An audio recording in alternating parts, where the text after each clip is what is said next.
আল্লাহর কসম, আমি আব্দুর রাজ্জাক বিন ইউসুফ আলহামদুলিল্লাহ কোরআন হাদিস মোটামুটি ভালোই বুঝি, আর আমি খুব দক্ষতার সাথে পড়ানোর চেষ্টা করি।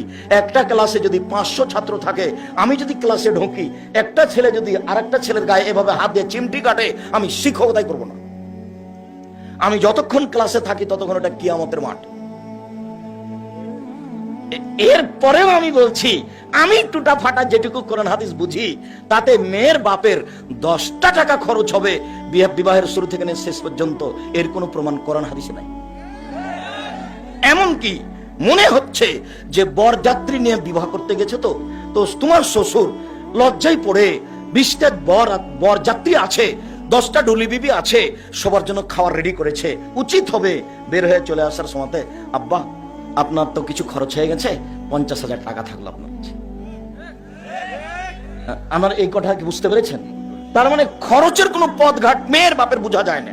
আল্লাহর কসম, আমি আপনাদের কাছের মানুষ, বাড়ির মানুষ, আমি আপনার ছেলে, আপনার ভাতিজা, আপনার ভাই, আমি যেভাবে কোরআন হাদিস বুঝি, তাতে 1টা টাকা মেয়ের বাপের খরচ হবে এরকম কোনো কোরআন হাদিস দিয়ে প্রমাণ করা যাবে না, বিধানের নাই। আর আমি যে কথা বললাম, এইভাবে উল্টে ধরার কোনো পথ নাই কিয়ামত পর্যন্ত।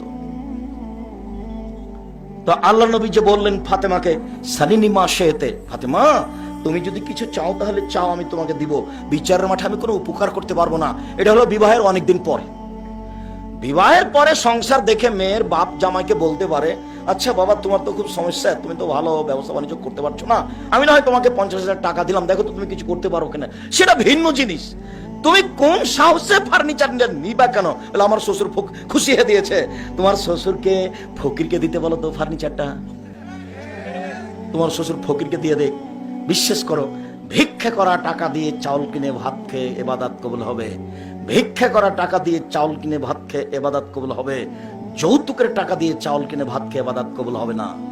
এই ফার্নিচার, এই খাট, এই খাটলা, এই চৌকি, এই বাক্স, এই আলমারি, এই শোকেজ সন্ধ্যা হতে হতে ফেরত দিতে হবে। এখানে কোনো জিনিস রাখা যাবে না। সবগুলো অন্যায় ভাবে, জুলুম ভাবে এসেছে। আর জমি জায়গা বাপ মরার সাথে সাথে ভাগ করে দিতে হবে বোনের আগে।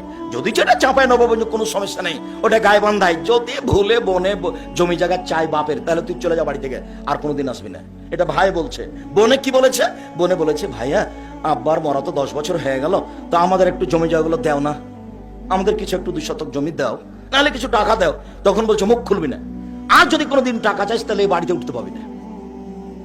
অথচ আমি বক্তব্যে বলেছি যে 15 বিঘা জমি রেখে বাপ মারা গেছে, একটা ছেলে একটা মেয়ে, তো ছেলে নিবে 10 বিঘা আর মেয়ে নিবে 5 বিঘা।